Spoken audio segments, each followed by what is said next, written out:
حصل معاك قبل كده انك اشتغلت مع عميل بره او جوه مصر وما كنتش عارف هتستلم فلوسك ازاي او حتى ضامن ان الفلوس دي هتجيلك اصلا؟ انا تعرضت لموقف قبل كده، يمكن انا ما حكيتهوش هنا قبل كده ومش ناس كتير تعرفه. هو اللي اشتغلت بارت تايم قبل كده مع شركه بره مصر من حوالي سنتين. صراحه انا في الاول ما كنتش واثقه في اني هاخد مرتبي كل شهر. طب لو هاخدهم ازاي؟ بالمصري ولا بالدولار ولا ايه بالظبط؟ كل دي اسئله كانت بتيجي في بالي وقتها، بس انا ما كنتش عارفه الحل. انا ساندي ناجي، جرافيك ديزاينر، والنهارده هحكي لكم تجربتي وانتوا احكموا بنفسكم. فيلا بينا.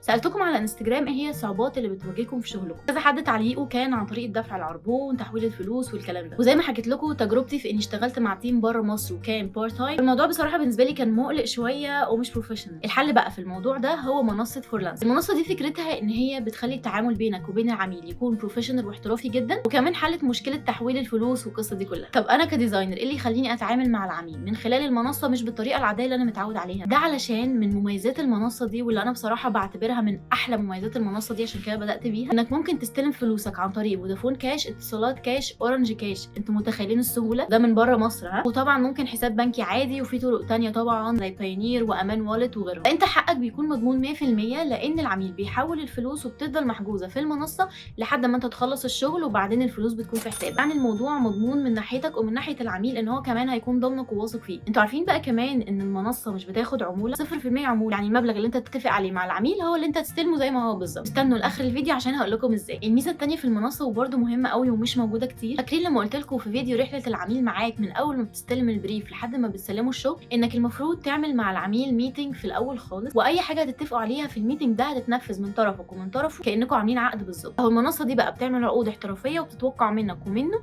وبيكون فيها كل التفاصيل. ويا جماعه لازم اقول ان كل ده باللغه العربيه، يعني مش محتاج يكون معاك لغه او شاطر في الانجليش ولا اي حاجه، لان المنصه عربيه اصلا. وطبعا لو انت عايز تخليه انجليش هيكون عندك الاوبشن ده. كمان فورلانسو بتطلع لك فاتوره، يعني انت عملت شغلانه معينه وخلصتها بيطلع لك فاتوره بالشغل اللي انت عملته ده، زي المحلات بالظبط. بيبقى معاك اثبات كده، وبيبقى PDF وممكن تطبعه. كمان بيبقى في جزء في حسابك خاص بالبورتفوليو ومعرض اعمالك، يعني انت مش هتكون مضطر مثلا انك تبعت للعميل لينك البيهانس مثلا، كل حاجه متجمعه في مكان واحد. وكمان بيكون في جزء خاص بالتقييم علشان العميل بعد ما يخلص شغله معاك يقيمك ويقيم شغلك، وطبعا ده بيدي ثقه لما تيجي تتعامل مع عملاء ثانيه بعد كده. في بقى ميزه تحفه، وهي انك لو عطلت في حاجه، في حاجه مش فاهمها على المنصه او كده، بيكون عندك واتساب ايكون هتلاقيها تحت، وتقدر تتواصل مع فريق الدعم على الواتساب وهيردوا عليك على طول.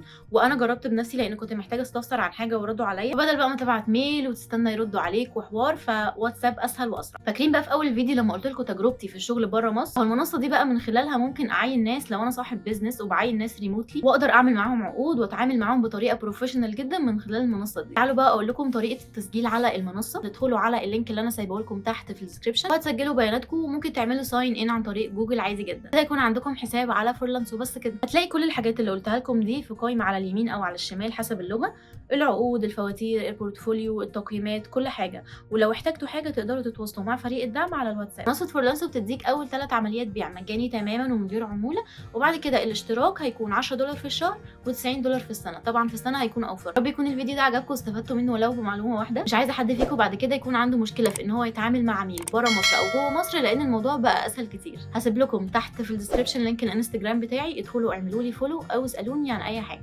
واشوفكم الفيديو اللي جاي. باي باي.